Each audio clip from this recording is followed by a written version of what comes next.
Hi, welcome to HR Happy Hour Work Break. You are live here with Trish and Steve. Hey, Steve Bose, how are you? Hey Trish, how are you? Great to see you. Great to see you too. How was your day off? I had a good trip last week. We had some remote shows. We did a couple of them. I apologize for that last show being so blurry. That was my fault, but it was fun to do it anyway from the beach, and it was a great week. And yeah, pretty good. It was good to get away, and especially in a place where it was really spread out, socially distant, all those things. I was. You know what I mean? It was no restaurants, no bars, none of that. It was really cool for that reason too. And like I'm already thinking about how can I get back there before the summer's over? I'm gonna try to make that happen. Oh, really? Oh, well, then you I must think have so. loved it. I think so. Yeah. So how was your July 4th weekend? It was kind of uneventful, which is nice. Yeah, uneventful. Yeah. That is nice. It's I needed a break, so I took a break. But yes, I didn't work Friday, which is the first time in a long time. I'm sort of notorious for saying I'm going to take a day off, and then I don't really take a day off. So you are notorious for that. Yeah, I did. I took the day off. It was nice. It was really good, and it was nice not doing the show. So it was nice just not having responsibilities. Mm-hmm. Yeah, that's good. Well, that's great. That's great. Yeah. So after all that fun and excitement, Trish, I got some news today. Well, I didn't get the news. The news was just general news that was available to all of us. But I read this, and it just was. I don't know if you care about this, but like the virus, the pandemic has hurt a lot of retail, right? A lot of retail stores, retail chains, et cetera, going through trials and tribulations. I think we mentioned on the show Pier 1 Imports, which was a favorite of yours. Maybe no more. One of my favorites, Trish, today announced they were filing for Chapter 11 bankruptcy protection. A brand known as Lucky Brand, Trish, which was a longtime favorite of mine. And I remember, I think once or twice you laughed at me for my allegiance to the Lucky Brand. Okay. I mentioned that only because we've talked about it in the past. Oh my gosh. Yeah, that's a blast from the past. I remember, I think when I met you about 10, 11, 12 years ago, whatever that was now, long time ago. Yeah, you were definitely a big fan of Lucky Brand. And I was just like, really? That's so interesting. I was an aficionado. I will admit that. There are probably one or two or three Lucky Brand pieces of swag and clothes around this house still. I should have worn one today in their honor. I didn't do that. I know. You know what? It's interesting. I think with this pandemic, I think there are so many brands going out of business. I read the other day, and I don't know that it'll go out of business, but filing obviously for bankruptcy was Wendys. Now, I'm not a big Wendys eater. There aren't any right by me. So it's not because I don't like them. But yeah, so it's sad. And then my daughter and I were talking about a lot of the, they were saying like a lot of the Broadway theaters won't be coming back, and just different things that we've had for a long time, maybe that are even institutions in our lives, and they will not be here any longer. So yeah, I've got two reactions to what you just said. I mean, I don't know which one to take. Maybe I'll just fire them both out. One is, I've been cooking a lot. We've talked about that on the show. Right. I was craving some fast food though. I haven't gotten it yet, but like the other day I was thinking, I haven't had any fast food in a while, so maybe I'll take a Wendy's run at some point while I can still get Wendy's. Well, you can't. Well, it's weird with filing for bankruptcy doesn't necessarily mean you're going out of business, right? That is correct. It's like it's trying to help preserve your business, right? And restructure your debt and try to make some deals with whoever you're owing money to, right? Yeah. Exactly. So the other comment you made, Broadway, Trish, this was big news. I did not watch this because I'm sort of not interested in it, but you're a Hamilton person? That was big news over the weekend that was available to watch on one of the streaming services. It is. It's on Disney Plus, and I watched probably 2/3 of it. Okay. You know what? I've seen it in person once, and it's really good. I think when I saw it though, I wasn't aware that it was more of like a modern kind of rap type thing. So it was different than what I expected in the moment. But no, it's good, and I think younger people like it. I did watch it with my mom, and it got to be a little much when it got to one of the dueling scenes. She was like, "Oh, turn this off. We can't." Really? It's a little too, it was a little too much excitement for her, so we turned it off. But yes. I've heard people talking about it. I did not watch it. I've not seen it ever. I'm only sort of vaguely familiar with it, but it's good. I feel like maybe it's one of those cultural things I probably ought to find a way to see just to feel like I'm part of the conversation, or at least part of the culture. One thing though about that, and look, I'm no history buff, but what I do know, what little I know, hopefully I won't get it wrong and screw it up. But when you think about, we always talk about the collective we, talk about how crazy politics is now, right? And whether you're on the right or the left or the middle or wherever you are, right? You're bashing one side or the other, and we think they're so horrible, and of course they quite often are. But this has been going on since the beginning of our country, because when you think about the fact that Hamilton, who was the Secretary of the U.S. Treasury, who started it, right, was gunned down in a duel by the Vice President of the United States of America. Wow. Okay, I knew about the duel. I've heard of the duel thing. I didn't realize the other guy was the Vice President. Yeah, under Thomas Jefferson, Aaron Burr. What was the duel about? Did you get to that part of the play where they're dueling? Yes. Okay, you did, right. So why were they fighting in the first place? And it's funny, history doesn't really know for certain exactly why, but a lot of it had to do with, they had like a 15-ish year, just not getting along. Okay, so they're political rivals, I guess. Political rivals, definitely. Hamilton, did not get along with Jefferson for quite a while. So there was that going on. And then I guess Aaron Burr had run for president and lost, and kind of attributed that to some of the actions Hamilton had taken. So as it turns out, it was just this long-standing rivalry. But here they are gunning each other down in the streets.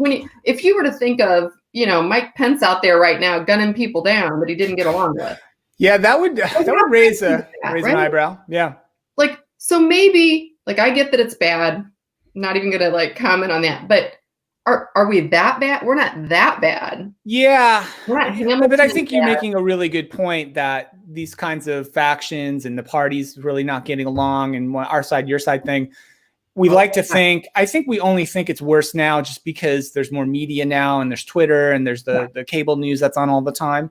But it was probably, like you said, I think you're right. Those rivalries and those factions and the way they went after each other was probably just as bad ever since, the first time there was, we should have another party, Yeah, that's a good point. I will try to watch that though. People seem to like it. I've never really been a big Broadway guy. It's hard I try. I've seen a couple of good ones, but you know what though? I think you might like this one because you do like history. I do.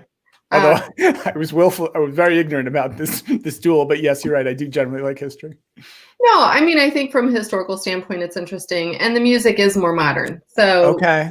It's not, this isn't Guys and Dolls or 42nd Street kind of musical. It's modern, like I said, it's a lot of rap, a lot of modern, jazzy type tones, and so I think you might enjoy it. Yeah, I will. It's worth everybody watching once just to sort of have an opinion about it. It is a very, very popular show. So. Is there some other thing? It's a trick question. I don't want to stump you, but is there some other big cultural thing that you've never seen? Is there some big famous movie you've never seen and you think, you know what I mean? I wonder about that. Sometimes I'll run into someone. Yeah. And you say, what is it? What is it? Okay, well, I finally did watch it, but it took me over 20 years to watch it. Is Titanic. Oh, wow. I would never guess that. Yeah. I just did not like when he was young. I did not like Leonardo DiCaprio when he was young. I just didn't. But I like Kate Winslet. And so, I was on the fence for 20 years. It took me 20 years to watch it. When I watched it, I did enjoy it. But I think it was just in the moment, there was no way I was going to watch that movie. No way. Wow. Yeah, I did see it back in the day. I didn't love it. I thought at the end it seemed kind of weird. It seemed like there was plenty of room on that wooden plank or whatever it was she was floating on. And she's like, "Nah, okay. Take care. Take care. Yeah, Jack. Take care, buddy. I'm gonna float away over here." Yeah. Hey, can I tell you though, there is a movie I like better with them, and it's not probably one that's not well known. It's called Revolutionary Road. So if you do if you like those two actors, I think that's a much better acting on both parts. All right, I'll put that on my playlist. I have one more movie recommendation. So as you might know, I'm into watching Western movies when I'm working because, when we've worked from home for many years, but so I don't have background noise, and I'm not a big TV watcher. I don't watch TV when I work. I really don't even always listen to the music when I'm working. And so I'll put on an old Western so that I'm less likely to actually like get sucked into the story, but it's kind of just background. And I got sucked into the story the other day. I watched, it's Audie Murphy, who I'm now in love with. I want to watch like every movie he's in, but it was called No Name on the Bullet. Wow. Okay, that's a deep cut, Trish. I've heard of Audie Murphy. I've never heard of that movie. Okay. It's on Amazon Prime, and here's why it's good and interesting to me, because it's, you know, it's from the late 50s, I think 50s, and it's really about, I'm not going to give anything away, but it's about, he's like a gunslinger. He's hired to go and kill people whenever, you know, someone's mad, right? All right. But his whole thing is that he will never start the fight. He will entice you to fight with him so that when he kills you, it's in self-defense. So he's always free. That's how clever that way. Okay. Right. That's his story. And he rides into this town and no one knows who he's there for, but they all know his reputation. And so the whole movie is about every person in town thinking that he's there for them. Ooh, clever. So it's a really good like psychological thing. And you think about, like, again, kind of talking about the whole Hamilton thing, right? It's not a lot different than what we deal with today. Same thing. If someone were to ride into the town, city, subdivision, whatever little area you live in, I think most people would have things they've done wrong to others where they could be being sought after by the gunslinger. Anyway, I like that. So it's just interesting to watch how all the different townspeople react and who they think is at, you know, why would he be there for them? And from the very young to the very old to the people you meet. So it was a good movie. No Name on the Bullet. Okay, so I got two things to check out. No Name on the Good recommendations. R.I.P. Charlie Daniels. That's the last thing I have to say. Poor guy. He passed away.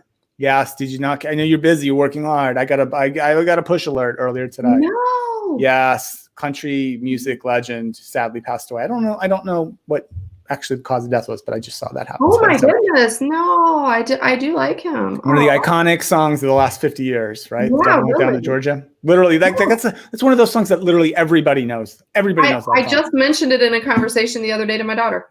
That's so strange. How about that? Ooh. Interesting. Well, thanks so much. I love how you end us on a really sad note. All right, one more positive note. All right, I know we're running over time. I know we're over. Joey Chestnut set the world hot dog eating record on July 4th. I don't know if you watched it, but he did. He broke his own record.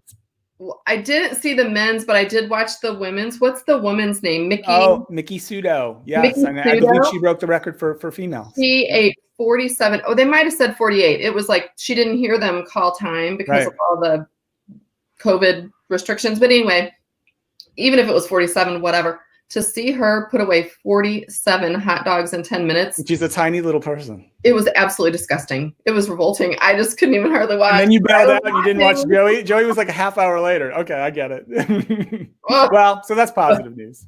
World record. All right. And I did buy hot dogs. I went and bought some Ballpark Franks. I looked at the Nathan's hot dogs. They're kind of red. Oh, they're so good. All right. We can fight about that tomorrow. Fight about hot dogs later. All right. Thanks everyone for listening in. I hope you all had a great, great, great weekend. Be sure to tweet us. Tell us how you're doing, what you want to talk about. And if you want to be on the show, let us know. Talk to you tomorrow. Bye, everyone.